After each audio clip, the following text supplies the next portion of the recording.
Alien Secrets of Grandfather. I'd like to share a story my great-grandfather told me when I was young.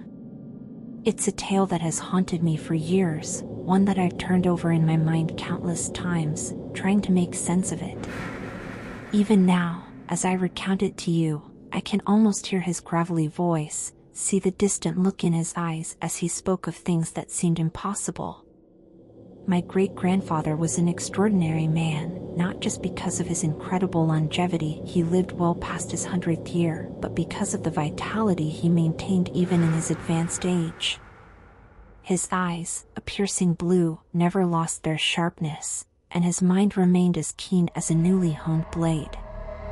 But it was the story he shared with me, and me alone, that truly set him apart. I remember the first time I visited him at the old farmhouse where he'd lived for decades. It was a place that seemed frozen in time, much like the man himself. The weathered wooden boards creaked under my feet as I climbed the porch steps, and the smell of pipe tobacco and old books wafted through the air. "Come here, child," he said, patting the worn leather of the armchair next to his. "I have a story to tell you, one I've never shared with another soul." I eagerly clambered into the chair, always ready for one of his tales. But this time, there was something different in his voice, a gravity I hadn't heard before. His eyes, usually twinkling with mischief, held a somber, almost haunted look. "What I'm about to tell you," he began, his voice lowering to barely above a whisper, "happened back in the summer of 1947. I was a young man then, not much older than your father is now, living alone on this very farm." He paused, his gaze drifting to the window, as if he could see through time itself to that fateful summer night. I leaned in, captivated by the tension in his words, the way his hands trembled slightly as he spoke. It was July 8th, a date burned into my memory. The day had been sweltering, the kind of heat that makes the air shimmer and your clothes stick to your skin. I'd been out in the fields all day, tending to the crops, and by nightfall, I was bone-tired. As he spoke, I could almost feel the oppressive heat he described, smell the sun-baked earth and the sweat-soaked clothes. His words painted a vivid picture of that long-ago summer day, and I found myself transported back in time with him. I remember settling down for the night, looking forward to nothing more than a good night's sleep. But sleep wasn't in the cards for me that night. No, something else entirely was waiting for me. He leaned in closer, his voice dropping even lower. I felt a shiver run down my spine, despite the warmth of the room. There was something in his tone, a mix of fear and wonder, that made my heart race. It must have been around midnight when I heard it.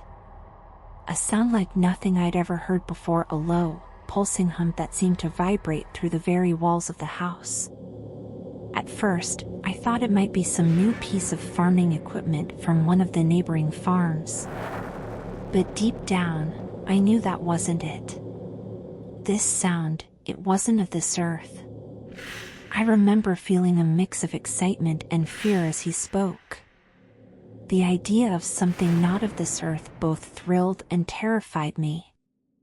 I had always been fascinated by stories of the unknown, of mysteries beyond our understanding, and here was my great-grandfather, a man I trusted and admired, telling me he had experienced something truly extraordinary. I got up, my curiosity overriding my better judgment. As I stepped outside, the sound grew louder, and that's when I saw it, a light in the sky, brighter than any star, moving in a way no aircraft I'd ever seen could move. He described how the light darted across the sky, making impossible turns and stops. Then, to his horror and amazement, it began to descend towards his farm. His description of the craft was unlike anything I'd ever heard of, not the flying saucers of popular culture, but something more organic, almost alive in its appearance. And then, he continued, his voice barely audible now, "They came out. The beings he described defied easy categorization. Not the little green men of comic books, but something far stranger and more terrifying. As he spoke, I could see the fear in his eyes, even after all these years. It was a fear that would come to haunt my own dreams in the years to come. As I listened to his tale, I found myself torn between disbelief and a deep-seated fear that what he was saying might be true. Part of me wanted to dismiss it as the ramblings of an old man, a tall tale spun to entertain a young, impressionable child. But there was something in his voice, in the way his hands shook and his eyes darted around the room as if checking for unseen listeners, that made me pause. Over the years, as I grew older, I would return to his farmhouse time and time again, always eager to hear more of his story. Each visit, he would reveal a little more, filling in details that both fascinated and terrified me. I came to look forward to these sessions with a mix of anticipation and dread, never quite sure if I wanted to hear more or if I was better off not knowing.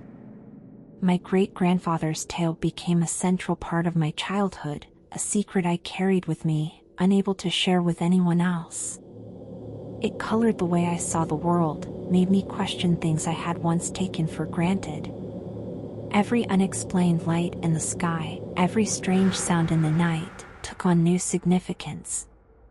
As I sit here now, years later, preparing to share his story with you, I find myself grappling with the same questions that have haunted me since I first heard his tale. Was it real? Did it really happen? Or was it simply the product of an old man's imagination, a story crafted to entertain a young boy? I can't say for certain. What I can say is that my great-grandfather was not a man given to flights of fancy. He was practical, down to earth, not the type to invent wild stories. And the fear in his eyes when he spoke of that night, that was real. Of that, I have no doubt. So I invite you to listen to his story, as I listened all those years ago. Judge for yourself whether to believe it or not. But I warn you, once you've heard it, you may find yourself looking at the night sky a little differently. You may find yourself wondering, as I have for all these years, about what might be out there, watching us, waiting. This is the story of my great-grandfather's encounter with beings not of this world. This is the story of the night that changed his life forever, and in turn, changed mine. This is a story of terror and wonder, of the unknown and the unknowable. Are you ready to hear it? My great-grandfather's eyes seemed to cloud over as he delved deeper into his memories. The room around us faded away, and I could almost see the scenes he described unfolding before me. The night was unnaturally still, he began, his voice barely above a whisper. Even the crickets had fallen silent, as if the whole world was holding its breath. The strange humming sound grew louder, vibrating through the ground beneath my feet.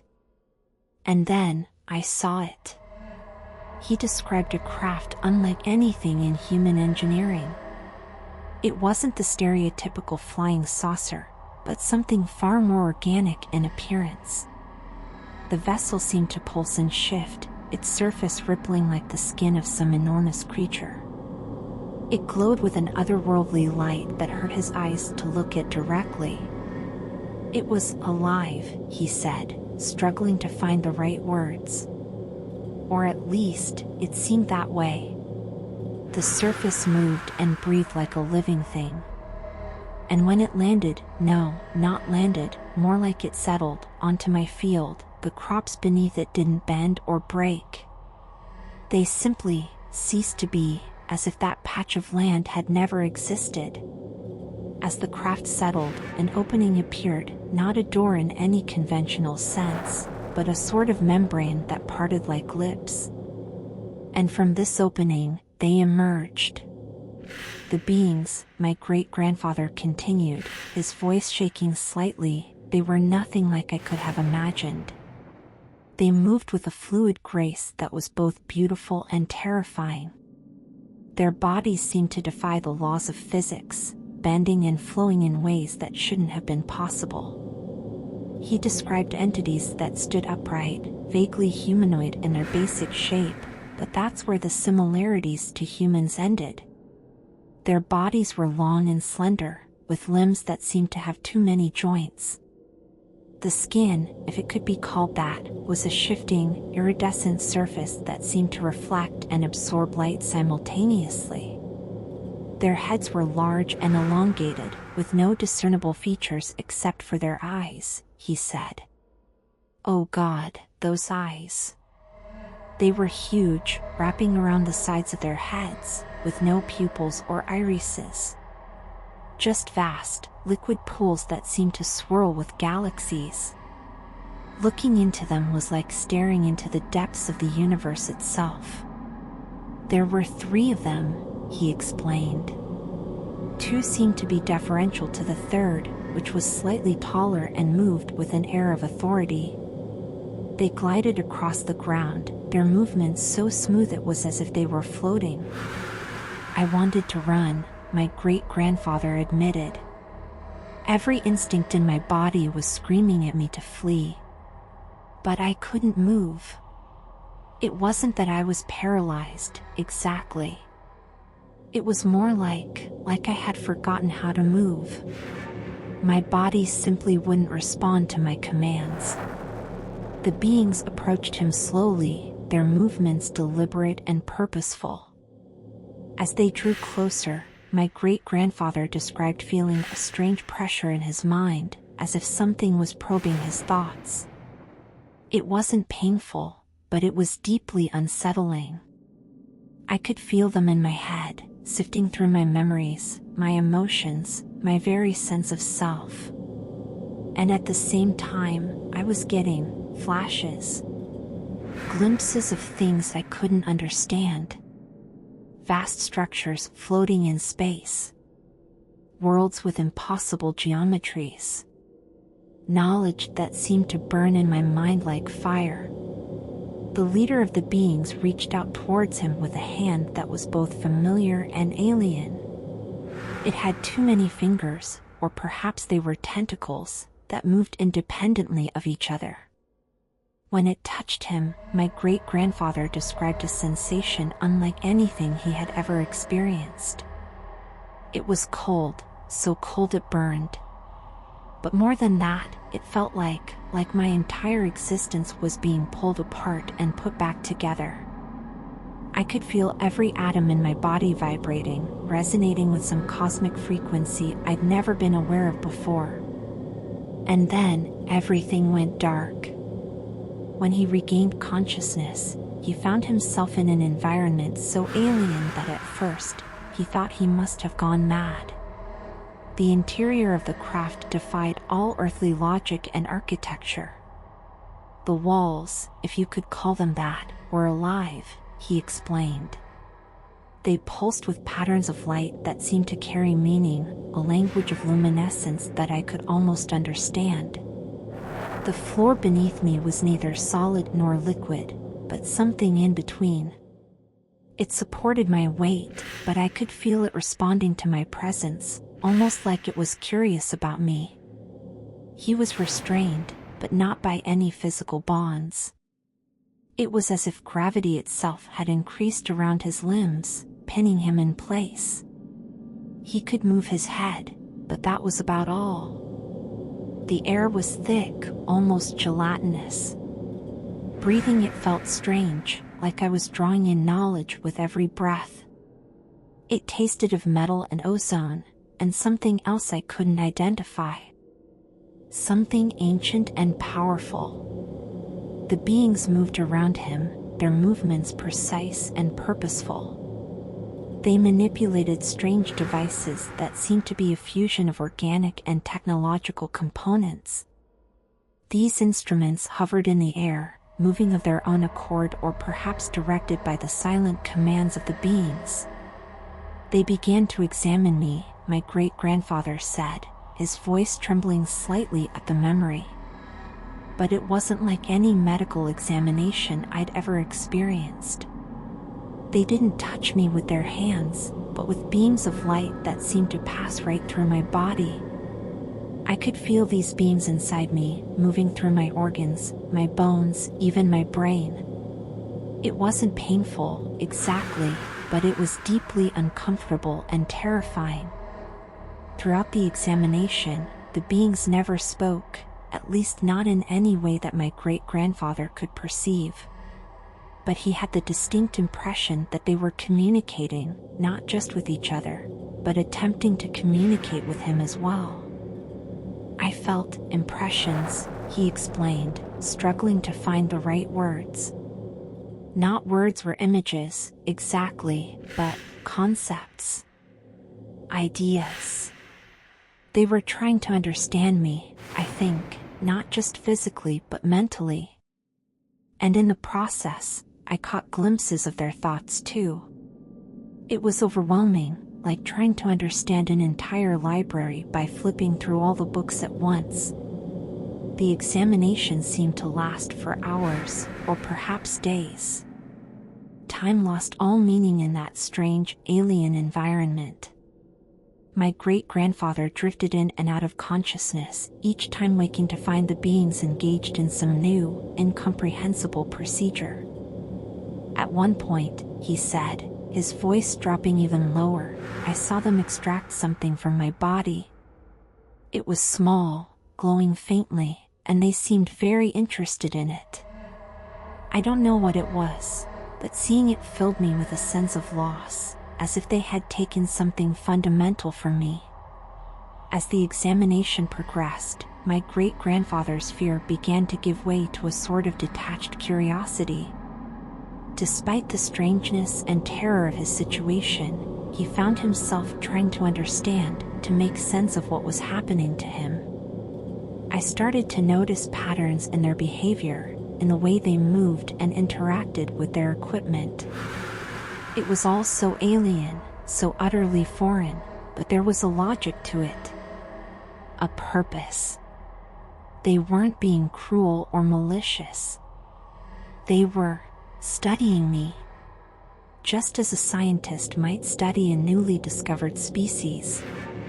This realization brought little comfort, but it did help him maintain his sanity through the long hours of examination and experimentation. He clung to his observations, his attempts to understand, as a drowning man might cling to a piece of driftwood. I don't know how long I was there, he said, shaking his head. It could have been hours, days, or weeks. Time had no meaning in that place. But I remember cycles. Periods of intense activity followed by what I assume were rest periods. The beings would leave me alone, and the lights would dim. During these times, I tried to make sense of what was happening to me.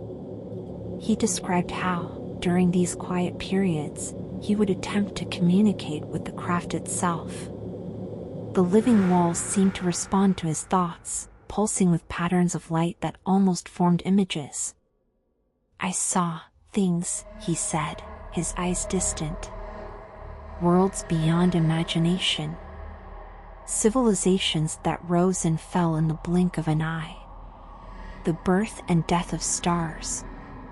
It was as if the entire history of the universe was being played out before me. And somehow, I understood that this was their way of trying to communicate with me. To help me understand who they were and where they came from. But understanding, he realized, was a two-way street. As he learned about them, they were learning about him, about humanity. They were curious about us, he explained. About our emotions, our creativity, our capacity for both great good and terrible evil. They found us fascinating, but also dangerous. I got the sense that they saw us as children playing with fire, unaware of the power we were only beginning to grasp. As the examinations continued, my great-grandfather began to notice changes in himself.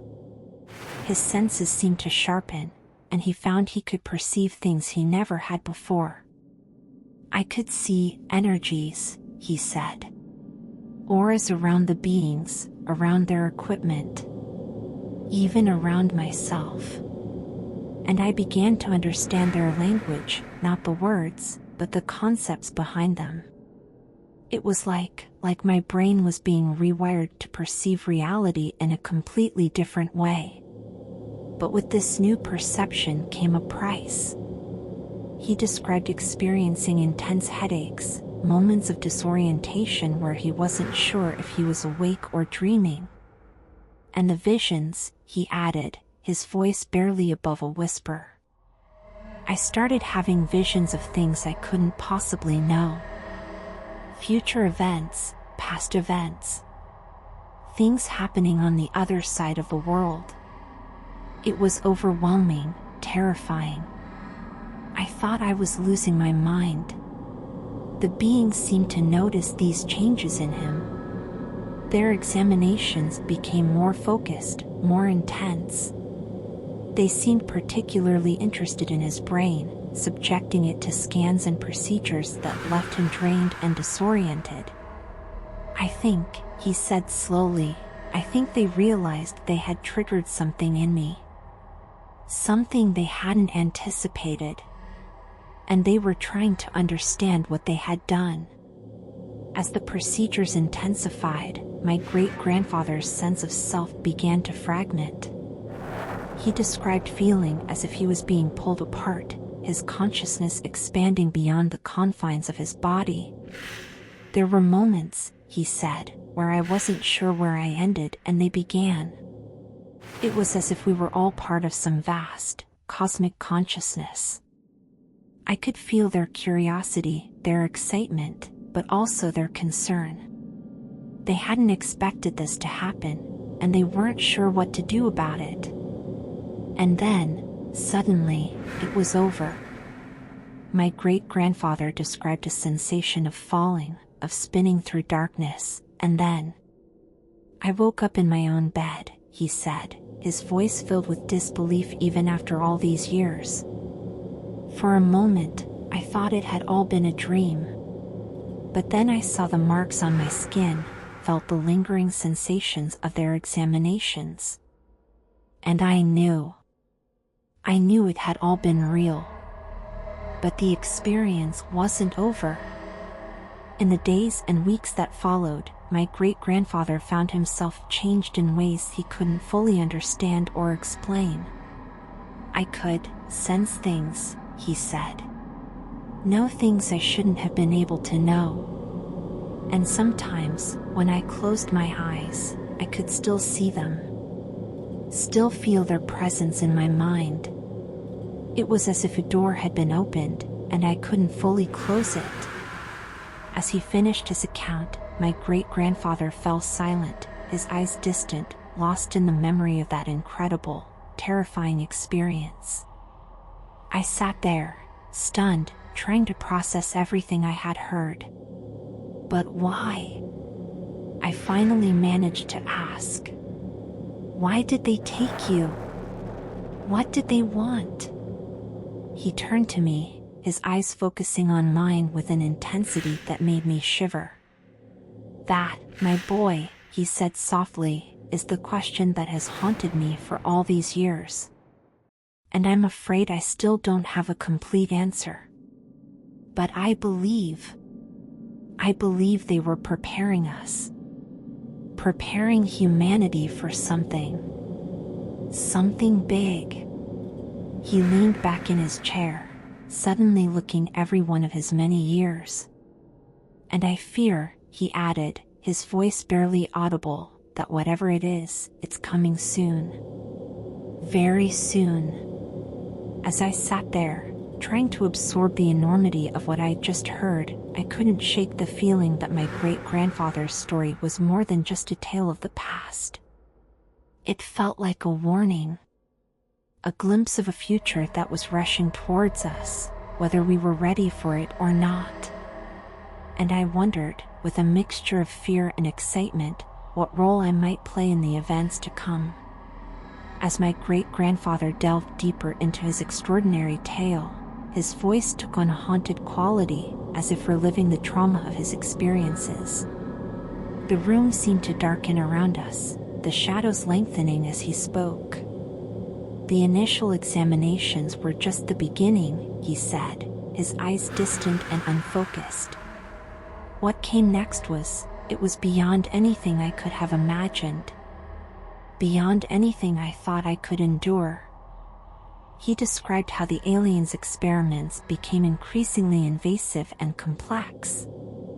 The beings seemed to be pushing the limits of his physical and mental endurance, probing not just his body but the very essence of his consciousness. They had this device, he said, his voice trembling slightly. It wasn't like anything we have on Earth. It was alive, somehow. When they attached it to my head, it felt like tendrils were burrowing into my brain. The pain was indescribable. My great-grandfather's face contorted at the memory, and I could almost feel an echo of that pain myself. He went on to describe how this device seemed to stimulate different areas of his brain, evoking memories, sensations, and emotions with vivid intensity. I relived moments from my childhood, experienced things I'd long forgotten. But it wasn't just my own memories. Sometimes, I saw things I couldn't possibly have known. Places I'd never been, people I'd never met. It was as if they were downloading information directly into my mind. The aliens, he explained, seemed particularly interested in human emotions.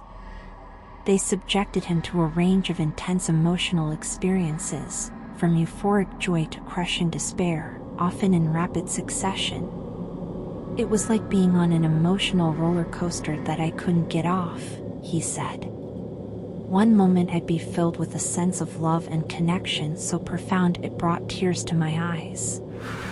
The next, I'd be plunged into a pit of despair so deep I thought I'd never climb out. And through it all, I could sense their fascination, their attempts to understand what I was feeling. But it wasn't just emotions they were interested in. The aliens also seemed intent on pushing the boundaries of his physical endurance.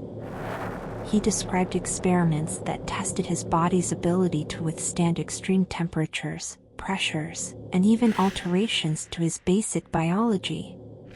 There were times when I felt like they were taking me apart and putting me back together again, he said, his voice barely above a whisper. I could feel changes happening inside me, at a cellular level. It was terrifying, but also strangely exhilarating. Like I was being remade into something more. As the experiments progressed, my great-grandfather began to notice changes in himself. His senses seemed to sharpen, becoming almost painfully acute. He found he could perceive things he never had before, auras of energy around living things, patterns in the air that seemed to carry meaning. And then there were the visions, he said, his eyes taking on a faraway look. At first, they were just flashes, glimpses of places and events I couldn't understand. But as time went on, they became more frequent, more vivid. I saw things that hadn't happened yet. Things that couldn't possibly have happened yet. He described visions of future events, of technological advancements that seemed impossible, of changes to the Earth itself that filled him with both wonder and dread. But more than that, he began to sense a vast, interconnected web of consciousness that seemed to span the universe. It was like I could feel the thoughts of every living thing, he said, struggling to find the words to express the inexpressible. Not just on Earth, but everywhere. And I realized that we, humans, we're just a tiny part of something so much bigger. Something cosmic. The aliens, he said, seemed both excited and concerned by these developments. Their experiments became more focused, more intense, as if they were trying to understand what they had unleashed. I think, he said slowly, I think they realized they had triggered something in me that they hadn't anticipated. Something that maybe even they didn't fully understand. But with these new abilities came a terrible price. The pain, both physical and mental, became almost unbearable. My great-grandfather described feeling as if his mind was being torn apart and reassembled over and over again. There were times, he admitted, his voice cracking, when I wished for death. When the pain and the fear and the sheer overwhelming nature of what I was experiencing became too much to bear. But somehow, I held on. Something kept me going. As he spoke, I could see the toll these memories were taking on him. His hands shook, and there was a sheen of sweat on his brow. But there was also a fierce determination in his eyes, a need to share his story that seemed to override his discomfort. I began to understand, he continued, that what they were doing to me, it wasn't out of cruelty. They were trying to evolve me, I think. To push me beyond the limits of what a human being was capable of. But why? That was the question that haunted me through all those endless hours of experimentation. He described how, in the rare moments of respite between experiments, he tried to communicate with the aliens. At first, it was just crude attempts, gestures, expressions, simple thoughts projected as hard as he could. But as his abilities grew, so did his capacity for communication. It wasn't like talking, he explained. It was more like sharing concepts, entire packages of thought and feeling. And slowly, I began to piece together some understanding of who they were and what they wanted. The aliens, he learned, were ancient beyond human comprehension. They had been traveling the stars for millions of years, studying and sometimes guiding the development of life on countless worlds. Earth, it seemed, was just one of many planets they had visited. But there was something different about us, my great-grandfather said. Something that fascinated them. Our capacity for rapid change, for adaptation. Our creativity, our emotions, our ability to conceive of abstract concepts. They saw in us a potential that excited them and frightened them. The experiments, he realized, were not just about understanding humans. They were about preparing humanity for something big. I got the sense, he said, leaning in close, his voice barely above a whisper, that they believed we were on the cusp of a great leap forward. An evolutionary jump that would propel us onto the galactic stage. And they wanted to guide that process. To shape it.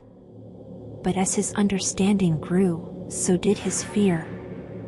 Because he also sensed a looming threat, something dark and terrifying that lurked at the edges of his visions.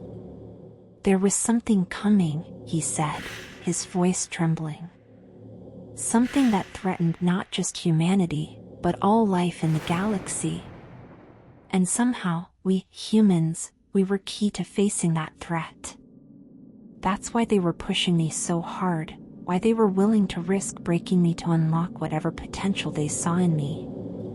As the experiments reached their peak intensity, my great-grandfather described a moment of profound transformation.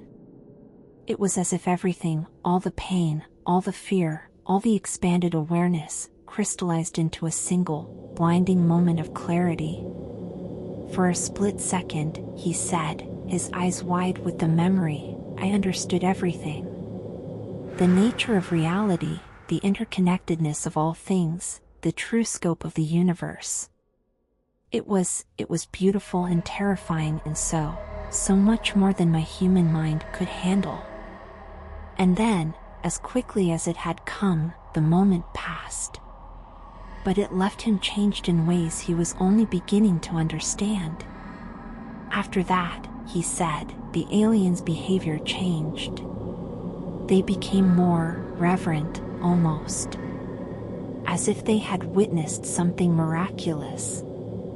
The experiments became gentler, more focused on helping me understand and control the changes they had wrought in me.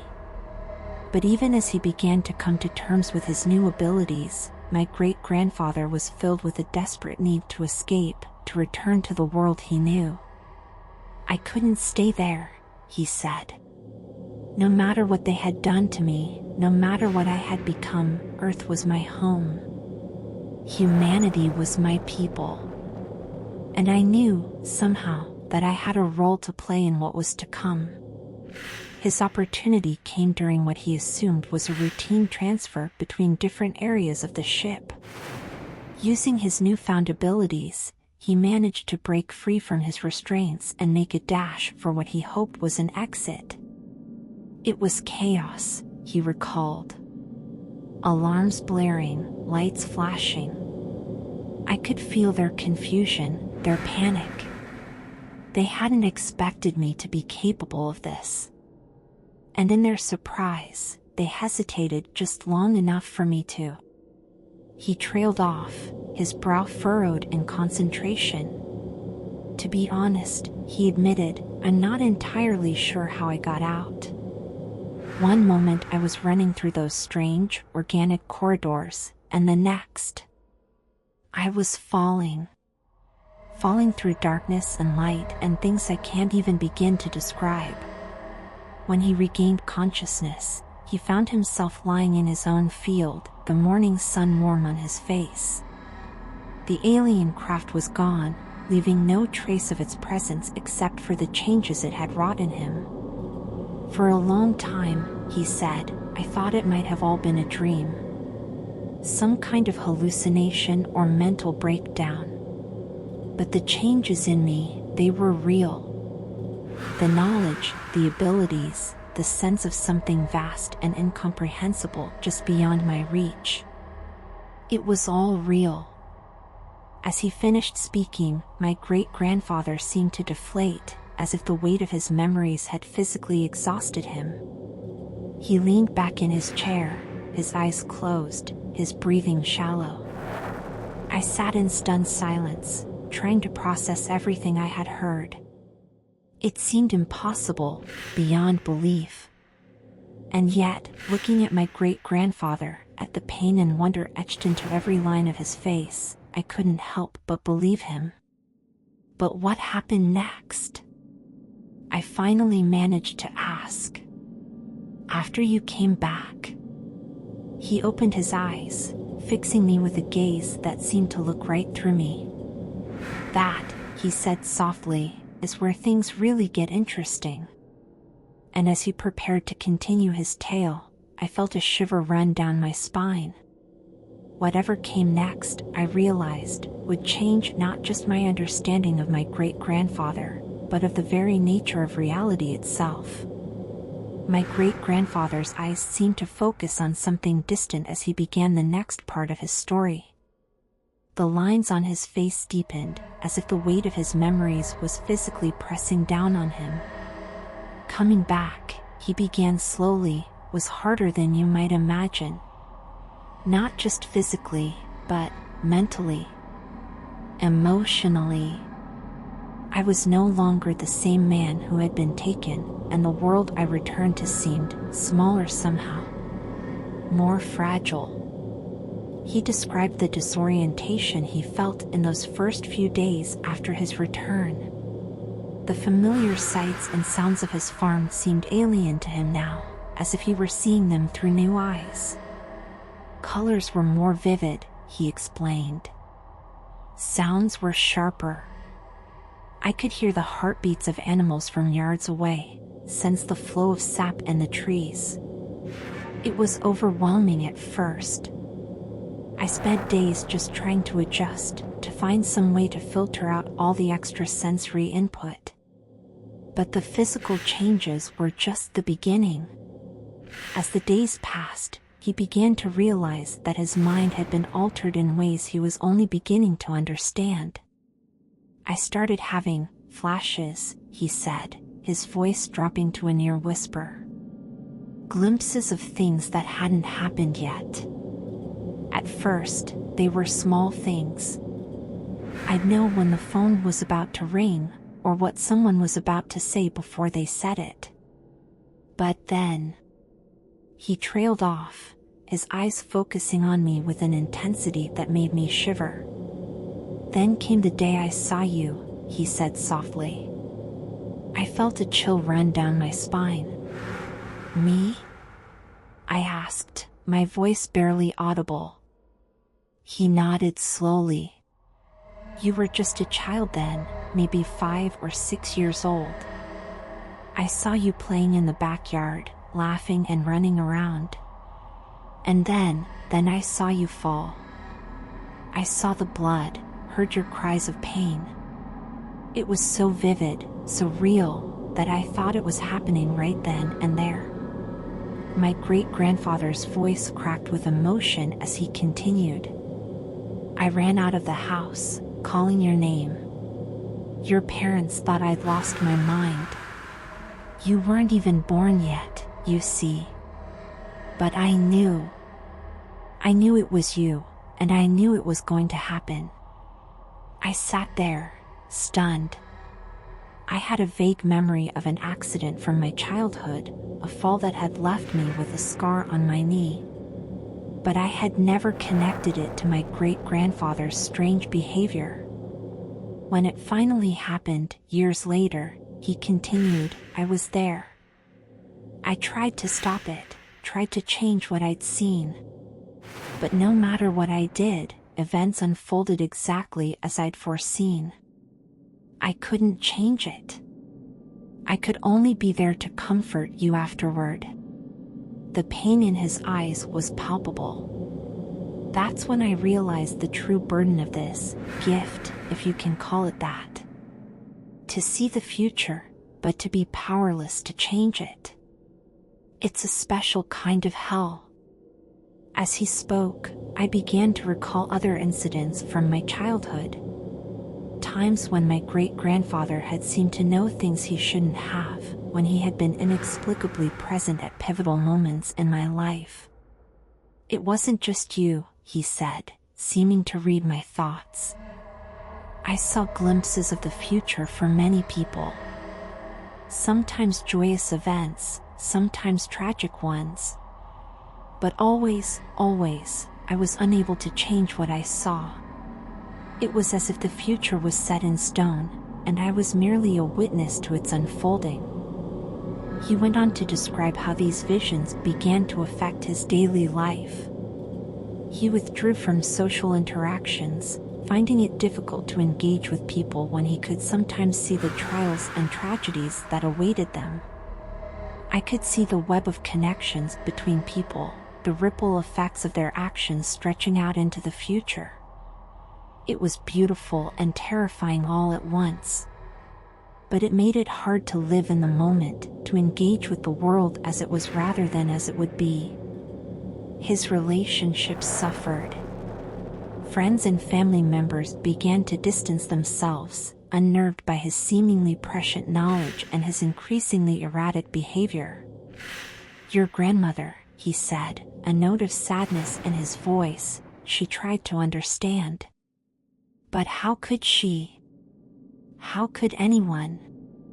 I saw the strain it put on her, the fear in her eyes when I would have one of my episodes. In the end, it was easier to withdraw, to isolate myself rather than watch her struggle with something she could never truly comprehend." But it wasn't just his personal relationships that were affected. My great-grandfather began to notice other changes in himself. His intellect seemed to have expanded exponentially. Complex mathematical equations, scientific theories, philosophical concepts, all seemed to unfold in his mind with crystal clarity. It was as if I had access to knowledge beyond anything humanity had yet discovered, he explained. I would wake up in the middle of the night with solutions to problems I didn't even know existed. Designs for technologies decades, maybe centuries ahead of our current capabilities. At first, he tried to share some of this knowledge. He reached out to scientists, to universities eager to contribute to the advancement of human understanding. But his ideas were met with skepticism, even ridicule. "They thought I was mad," he said with a bitter laugh. And perhaps I was, in a way. How do you explain quantum entanglement to someone who still thinks Newtonian physics is the height of scientific understanding? How do you describe the true nature of consciousness to people who can't even agree on the definition of the mind? As his frustration grew, so did his sense of isolation. He began to wonder if this was part of the aliens' plan to create a bridge between human and alien understanding, but one that would inevitably lead to isolation and alienation. There were times, he admitted, his voice barely above a whisper, when I wished they had never taken me. When I longed for the simplicity of my old life, for the comfort of ignorance. But then I would have another vision, another glimpse of the vastness of the universe and our place in it, and I knew I could never go back. But it wasn't just the weight of knowledge and foresight that burdened him. As the years passed, he began to notice something else, something that both thrilled and terrified him. I wasn't aging, he said, his eyes meeting mine. At least, not at the normal rate. Decades passed, and while those around me grew old and passed on, I remained, not young, exactly, but unchanged. It was as if time had lost its hold on me. This unnatural longevity brought its own set of challenges. He had to move frequently, change his identity, to avoid arousing suspicion. The constant upheaval, combined with the burden of his abilities, took a heavy toll on his psyche. But the worst part, he continued, his voice dropping to a near whisper, was the sense that I was being watched. Monitored. At first, I thought it was just paranoia, a side effect of my isolation. But as time went on, I became convinced that there were others who knew about me, who were tracking my movements. He described strange occurrences, unmarked vehicles parked outside his home, mysterious phone calls, the feeling of eyes on him wherever he went. Whether these were government agents, other aliens, or something else entirely, he couldn't be sure. I lived in constant fear of being discovered, of being taken again, whether by the aliens or by human authorities. I knew that if the full extent of my abilities became known, I would never know peace again. As he spoke, I could see the toll this life had taken on him. Despite his apparent agelessness, there was a weariness in his eyes, a bone-deep exhaustion that spoke of decades of isolation and fear. But through it all, he said, his voice gaining strength, I never forgot why I had been chosen. Why I had been given these abilities. There was a purpose to it all, a reason that went beyond my own understanding. He leaned forward, his eyes boring into mine with an intensity that made me want to look away. But I couldn't. I was transfixed. Something is coming, he said, his voice low and urgent. Something that will change everything. And somehow, in some way I don't yet understand, I, and perhaps you too, have a role to play in it. As he finished speaking, a heavy silence fell over the room. I sat there, my mind reeling, trying to process everything I had heard. It seemed impossible, beyond belief. And yet, looking at my great-grandfather, at the pain and wonder and determination etched into every line of his face, I couldn't help but believe him. But what does it all mean? I finally managed to ask. What are we supposed to do? He smiled then, a sad, knowing smile that spoke volumes. That, my dear, he said softly, is what we need to figure out. Together. And as I sat there, looking into his ageless eyes, I felt a mix of fear and excitement coursing through me. Whatever was coming, whatever role we had to play, I knew that my life would never be the same again. As my great-grandfather's tale came to an end, a heavy silence fell over the room. The weight of his words hung in the air, almost tangible. I sat there, my mind reeling, trying to process everything I had heard. It seemed impossible, beyond belief. And yet, looking at my great-grandfather, at the pain and wonder and determination etched into every line of his face, I couldn't help but feel a twinge of belief. Then, unexpectedly, a smile broke across his weathered face. "Well," he said, his eyes twinkling with a mischief I hadn't seen in years, "what did you think of my story? Quite a tale, isn't it?" I blinked, confused. "What do you mean?" He chuckled, a sound that seemed to dispel the heavy atmosphere that had settled over us. "Oh, come now. Surely you don't believe all that nonsense about aliens and abductions? I may be old, but I haven't lost my ability to spin a good yarn." For a moment, I felt a mixture of relief and disappointment wash over me. Relief that the world wasn't as strange and terrifying as his story had suggested, but disappointment that the extraordinary tale was just that, a tale. "So, it was all made up?" I asked, trying to hide the hint of disappointment in my voice. My great-grandfather's smile softened, and he reached out to pat my hand. "Does it matter? It was a good story, wasn't it? And who knows, maybe there's a grain of truth in there somewhere. The universe is a vast and mysterious place, after all." I nodded, forcing a smile. "It was a great story. Thank you for sharing it with me." As I prepared to leave, he called me back. "Oh, and one more thing," he said, his voice suddenly serious again. "Remember this date, September 23rd, next year. That's the day I'll be leaving this world." I froze, turning back to look at him. His eyes held mine, and in them, I saw a depth of knowledge and sadness that made me shiver. "That's not funny," I said, my voice barely above a whisper. He smiled again, but this time it was a sad, knowing smile. "No, I suppose it's not. But remember it all the same. And remember everything else I've told you today. You might find it more useful than you think." I left that day with a whirlwind of emotions and thoughts. Part of me wanted to dismiss it all as the ramblings of an old man, a mixture of tall tales and morbid predictions. But another part of me, a part one couldn't quite silence, whispered that there was more to this than I was willing to admit. The months that followed were unremarkable, and I found myself gradually forgetting about my great-grandfather's strange story and prediction. Life went on as normal, and the tale of aliens and abductions faded into the background like a half-remembered dream.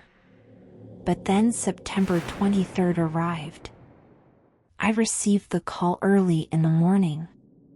My great-grandfather had passed away in his sleep, peacefully and without pain. The time of death. 3:17 a.m., the exact time he had specified in his prediction.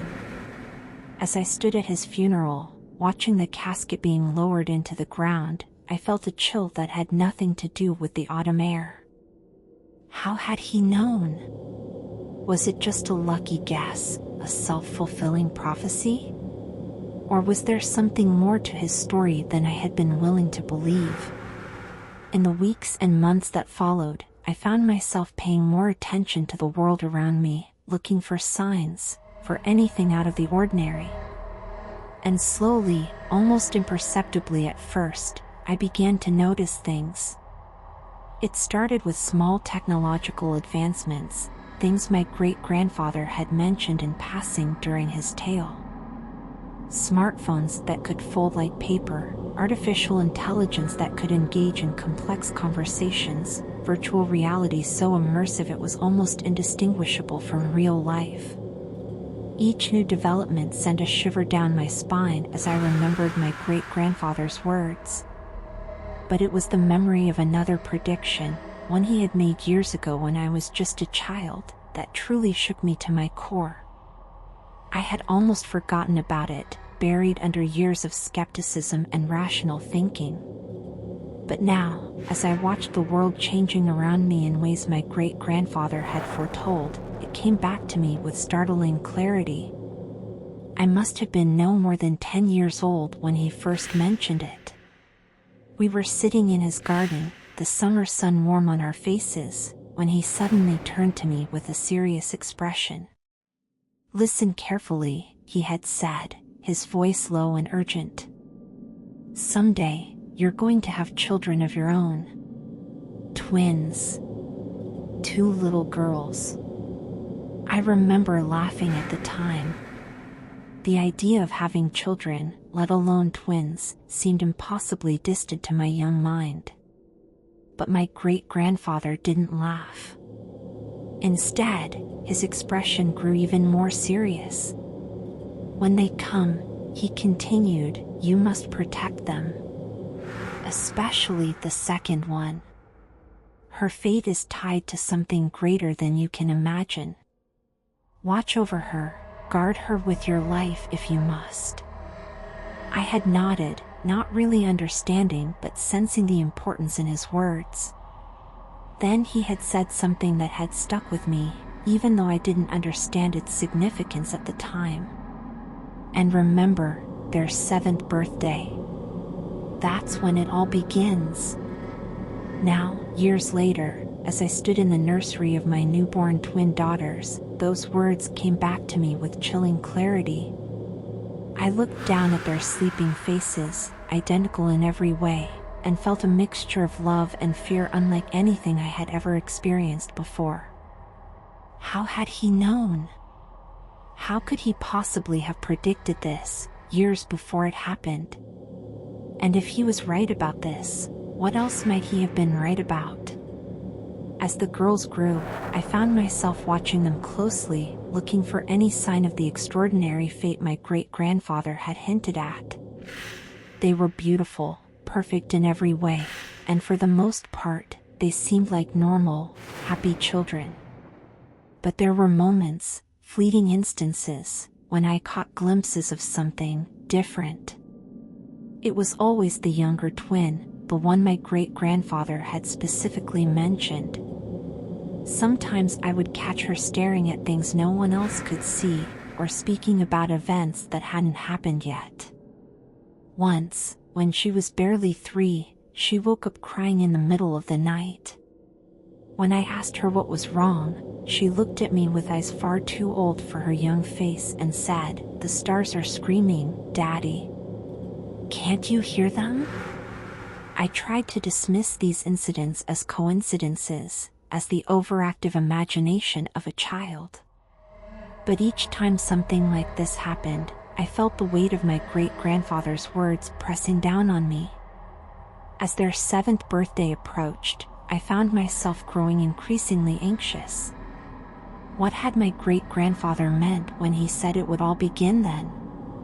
What was coming?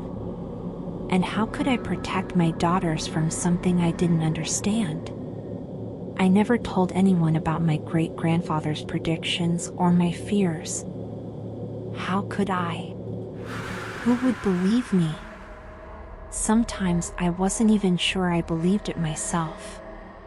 But as I watched my daughters grow, as I saw the person the younger twin was becoming, I couldn't shake the feeling that something extraordinary was on the horizon. Now, as I sit here writing this, that day is fast approaching. My daughters will be 7 in just a few short weeks, and I find myself filled with a mixture of excitement and dread. Part of me still wants to dismiss it all as coincidence, as the overactive imagination of a worried parent.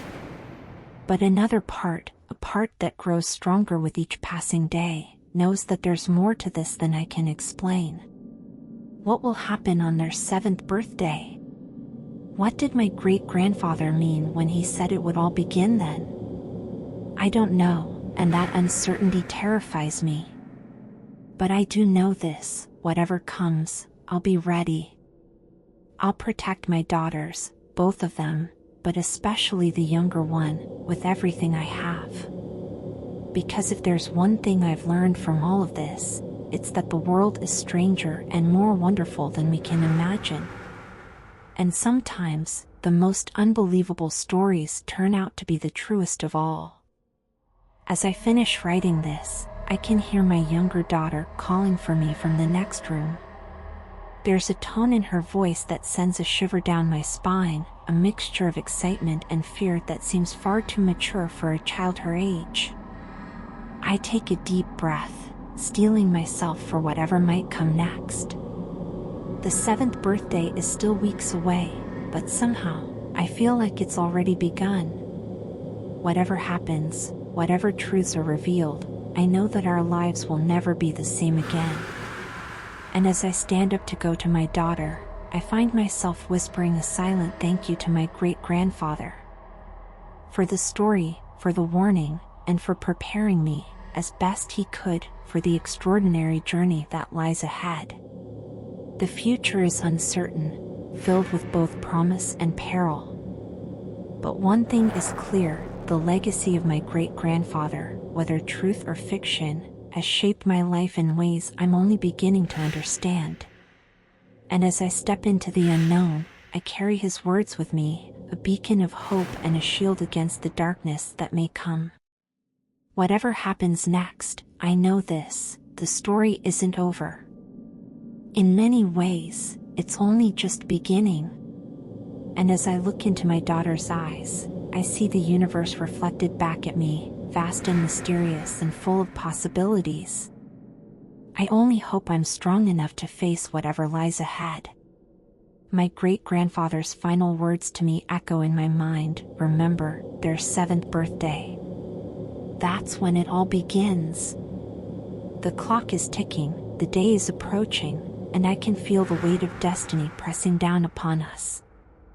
All I can do now is wait, watch, and be ready for whatever the future may bring. For better or worse, our lives are about to change forever. And somewhere out there, in the vast expanse of the cosmos, I can't help but feel that something is watching, waiting, preparing for the moment when 2 young girls on a small blue planet turn 7 years old. The stars are calling, and soon, we'll have no choice but to answer.